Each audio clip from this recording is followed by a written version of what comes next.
Good morning, everyone. Well, as we said last Sunday, this Sunday we're going to be looking at the up section of our relationship triangle to do with our relationship with God. And so during the course of this week, we thought that we might look at some of the characteristics of God and also see them in the person of Jesus. And so this morning, I want us to think about God as an equipping God.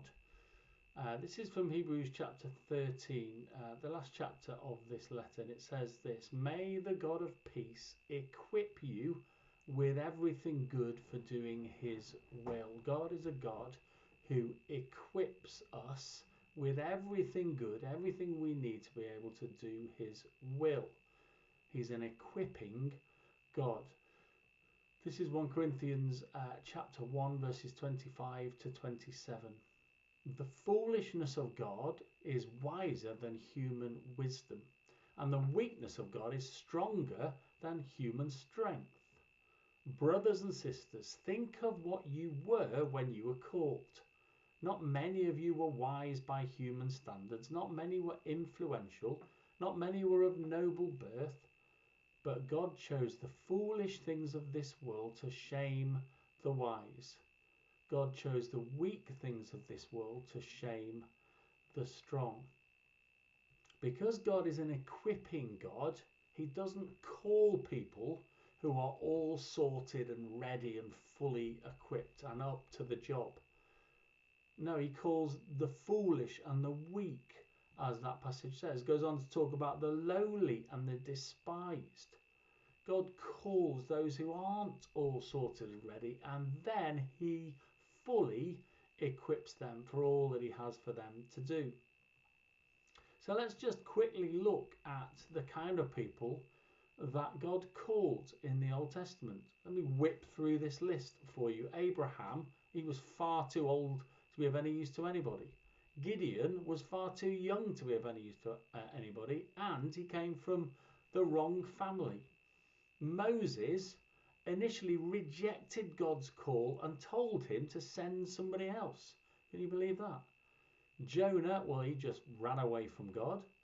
Sarah was barren and couldn't have children. Naomi was a widow. Rahab was a prostitute. Noah got drunk. Jeremiah was miserable. Jacob was a liar. And King David, well, he had an affair and then had the husband killed. It's not exactly an honourable list, is it? God calls the foolish and the weak. He calls the lowly and the despised. And then he fully equips them. All of them have stories of how God used them in mighty ways. And so what about Jesus? How did Jesus function when he came, when he had to choose disciples? What kind of people did Jesus choose? Let's just have a quick look at a few of these. Matthew was a tax collector who worked for the enemy, who worked for the Romans, and would have been hated by the Jews. Simon, what it says, was a zealot. A zealot is a fanatical Jewish nationalist who would do whatever needed to fight for the Jewish nationals. Peter struggled with self-control. James and John were self-righteous and short-tempered. Most of the disciples, almost all of them, were not known for their intelligence. They're slow to understand. Jesus, on a number of occasions, calls them dull, and that's dull as in the opposite of bright. That sense of someone being bright and with it, Jesus calls them dull and kind of slow to understand, just not getting it. All of the disciples at one point or another doubted the truth of what Jesus was doing and what was happening, and all of them left Jesus when he needed them most. Just like the Father, when Jesus was here, he called people who weren't sorted and ready and didn't have it all together. But Jesus then equipped them so well that the church they launched after he ascended into heaven is still alive all over the world. God is an equipping God. It's important that we remember that. If we're thinking, well, what do we have Who are we really? What difference can we make? It's not about us at all and what we can and can't do. It's about God and what he can and will do through us as he equips us.